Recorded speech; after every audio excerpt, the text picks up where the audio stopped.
Dambuhalang Bagyong Inday, halos 1,700 kilometers mahigit ang laki, habag at humahampas na sa Western Visayas at hanggat bukas ng gabi patungong Luzon.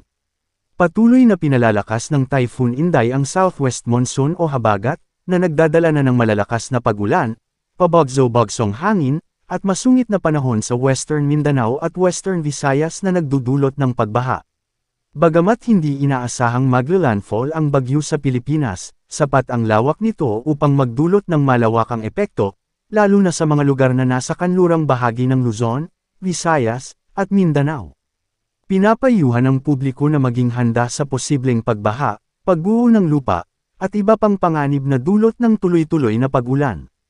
Patuloy ring inaasahan ang paglapit ng bagyo sa Batanes sa Biyernes bago ito tuluyang lumabas ng Philippine Area of Responsibility, or sa Sabado. Lokasyon, 780 kilometros silangan ng Apari, Cagayan.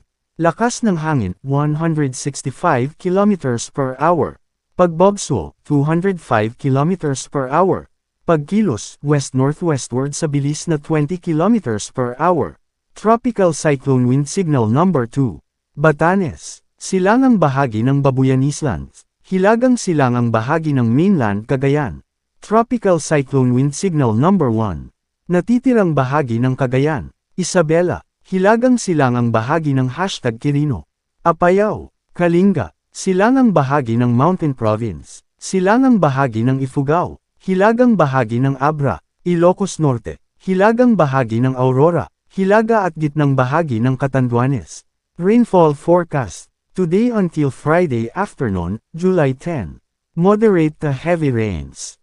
Occidental Mindoro, Antique, Guimaras, Negros Occidental, Negros Oriental, Zamboanga del Sur, Lanao del Norte, Lanao del Sur. Friday afternoon until Saturday afternoon, July 11. Heavy to intense rains. Occidental Mindoro, Antique, moderate to heavy rains. Batanes, Pangasinan, Zambales, Bataan, Metro Manila, Cavite, Batangas, Oriental Mindoro, Romblon, Palawan, Aklan, Capiz, Iloilo, Guimaras, Negros Occidental, Negros Oriental, Zamboanga Sibugay, Zamboanga del Sur. Saturday afternoon until Sunday afternoon, July 12. Heavy to intense rains. Occidental Mindoro, Zambales, Bataan, moderate to heavy rains.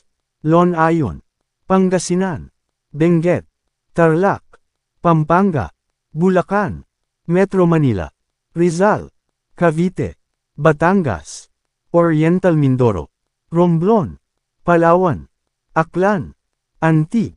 Ano ang inaasahan? Posibleng maranasan na ang malalakas na pagbagso ng hangin sa ilang lugar ngayong araw, habang ang iba ay makakaranas nito bukas. Unti-unting hihina ang Bagyong Inday habang kumikilos pa northwest at inaasahang lalabas ng PAR sa Sabado 11 ng Hulyo. Hindi inaasahang magla-landfall sa Pilipinas, ngunit pinakamalapit ito sa #Batanes sa Biyernes kung kailan inaasahan ang pinakamasungit na kondisyon ng panahon sa lalawigan. Patuloy nitong pinalalakas ang habagat na nagdadala ng malalakas na pagbagso ng hangin at malawakang pag-ulan sa gitna at kanlurang bahagi ng bansa. Pinakamalalakas ang ulan mula Biyernes hanggang Linggo sa Zamboanga Peninsula, Lanao Provinces, Negros Island, Western Visayas, Mimaropa, Bicol, Metro Manila, Calabarzon, Central Luzon, Ilocos Region, at Western Cordillera. Mataas ang posibilidad ng malawakang pagbaha at pagguho ng lupa sa mga maaapektuhang lugar. Ihanda ang go bags at evacuation plans. Makinig sa inyong lokal na pamahalaan at disaster officials.